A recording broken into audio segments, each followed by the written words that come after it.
ಸತ್ಯ ಅಸತ್ಯ, ಧರ್ಮ ಅಧರ್ಮ, ನ್ಯಾಯ ಅನ್ಯಾಯಗಳ ನಡುವಿನ ಸಂಘರ್ಷ ಎನ್ನುವುದು ನಿತ್ಯ ನಿರಂತರವಾದದ್ದು. ಕೃತಯುಗದ ಆ ಕಾಲದಲ್ಲಿತ್ತು, ಆ ಬಳಿಕ ತ್ರೇತೆಯೋ ದ್ವಾಪರವೋ ಈ ಕಲಿಯುಗದಲ್ಲಿಯೂ ಅದೇ ಪರಿಕ್ರಮ ಮುಂದುವರೆದುಕೊಂಡೇ ಬಂದಿದೆಯಾ ಅಂದಿನಿಂದ ಇಂದಿನವರೆಗೆ. ಆದರೆ ವ್ಯಕ್ತಿಗಳು ಮಾತ್ರ ಬೇರೆಯಷ್ಟು. ಕೃತಯುಗದಲ್ಲಿ ಆದಿದೈತ್ಯರಿದ್ದರೆ, ತ್ರೇತೆಯಲ್ಲಿ ರಾವಣ ಮೊದಲಾದವರು ಅಲ್ಲ, ದ್ವಾಪರ ಯುಗದಲ್ಲಿ ಕೌರವಾದಿ ದುಷ್ಟರು, ಇಂದೀಗ ಕಲಿಯುಗದ ಕಾಲದಲ್ಲಿ ಅಂತಹದೇ ದುಷ್ಟರನ್ನು ವಧಿಸುವುದಕ್ಕಾಗಿ ಅಂದು ಯಾವ ಧರ್ಮದೇವತೆಗಳು ಧರೆಗಿಳಿದು ಬಂದಿದ್ದರು, ಇಂದು ಕೂಡ ಸುದತಿಯಾದಂತಹ ಚಂದಮ್ಮ ಶೆಟ್ಟಿಯ ಸತ್ಯಕ್ಕೋ ಧರ್ಮಕ್ಕೋ ಒಲಿದಂತಹ ಆ ದೈವ ದೇವರುಗಳು ಅವಳಿಗೆ ಬೆಂಬಲವನ್ನ ನೀಡುವುದಕ್ಕೆ ಬೇಕಾಗಿ ಅವಳ ಹಿಂದೆ ನಿಂತಿದ್ದಾರೆ. ಅವಳು ಮಾಡುವಂತಹ ಸತ್ಕಾರ್ಯಕ್ಕೆ ತಮ್ಮ ಸಹಾಯ ಸಹಕಾರಗಳನ್ನು ನೀಡುತ್ತಾ ಇದ್ದಾರೆ. ಅವರೆಲ್ಲ ಜಂಬೂರ ಕಾನನದ ಮೇಲ್ಭಾಗದಲ್ಲಿ ನೆಲೆಸಿದ್ದಾರೆ. ಯಾವ ಧರ್ಮ ದೇವತೆಗಳು ಚಂದಮ್ಮ ಶೆಟ್ಟಿಗೆ ಬೆಂಬಲವನ್ನು ನೀಡುತ್ತಾ ಇದ್ದಾರೋ ಅದೇ ಧರ್ಮ ದೇವತೆಗಳನ್ನು ಈ ಪುರದಲ್ಲಿ ನೆಲೆಸುವಂತೆ ಮಾಡಿದರೆ, ಅಂದರೆ ದೇವಾಲಯವನ್ನು ನಿರ್ಮಾಣ ಮಾಡಿ ವಿಗ್ರಹಗಳನ್ನು ಪ್ರತಿಷ್ಠಾಪನೆ ಮಾಡಿದ್ದೇ ಹೌದಾದರೆ ತನ್ಮೂಲಕ ಊರಿನ ಜನರಿಗೆಲ್ಲ ಒಳ್ಳೆಯದಾಗುತ್ತದೆ, ಊರು ಸುಭಿಕ್ಷವಾಗುತ್ತದೆ. ಅವರಿಗಾಗ್ತದೆ ಇಲ್ವೋ ಗೊತ್ತಿಲ್ಲ, ನಿಮಗಾಗ್ತದೆ. ಯಾಕೆ? ಸುಳ್ಳನ್ನು ಹೇಳುತ್ತಾ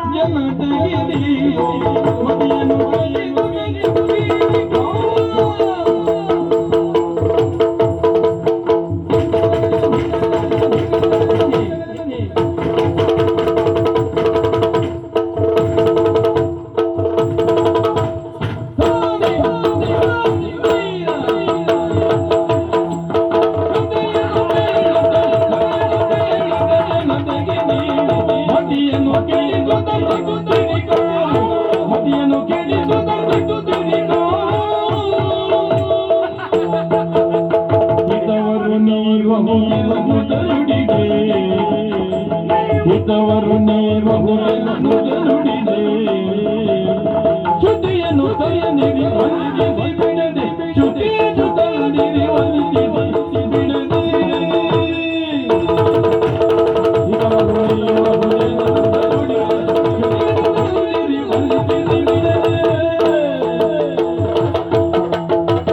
ಇದೊಂದು ನಿಲ್ಲುವುದೇ ಇಲ್ಲ.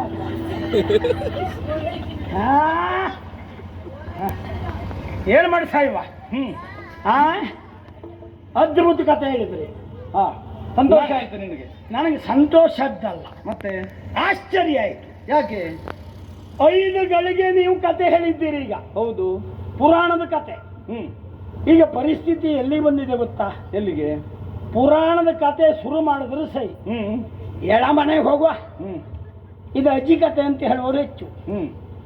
ಅಂಥದ್ರಲ್ಲಿ 5 ಗಳಿಗೆ ಕತೆ ಹೇಳಿದ ಮೇಲೂ ಇಷ್ಟು ಜನರು ಕೂಡಿಸಿದ್ರಲ್ಲ, ನೀವು ಕೇಳ್ತಾ ಇದ್ದಾರೆ, ತನ್ಮಯರಾಗಿದ್ದಾರೆ. ಅಲ್ಲೊಂದು ಗುಟ್ಟುಂಟು. ಏನು? ಎಲ್ಲ ಕಡೆ ನಿಲ್ಲುವುದಿಲ್ಲ. ನಮ್ಮ ಕಡೆಗೆ ಸ್ವಲ್ಪ ಪುರಾಣದ ಬಗ್ಗೆ ಆಸಕ್ತಿ ಇದ್ದದ್ರಿಂದ ಕೂತಿದ್ದಾರೆ. ಪುರಾಣ ಜ್ಞಾನ ಕೇಳುವವರಿಗೆ ಉಂಟು ಅಂತ ಅರ್ಥ. ಅದು ಗುಟ್ಟು. ಆದ್ರೂ ಒಂದು ಸ್ವಾಮಿ, ನಿಮ್ಮಲ್ಲ ನೇರ ಪ್ರಶ್ನೆ ಮಾಡ್ತೇವೆ, ಉತ್ತರ ಕೊಡ್ತಾರ ನೋಡೋಣ.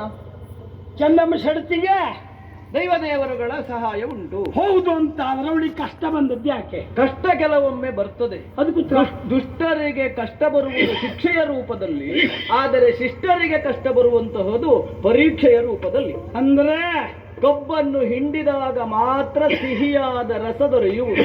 ಕಬ್ಬನ್ನು ಹಿಂಡಿದಾಗಲೇ ಸಿಹಿಯಾದ ರಸ, ಅದು ರುಚಿ ಏನು ಅಂತ ಊರಿಗೆ ಗೊತ್ತಾಗ್ತದೆ.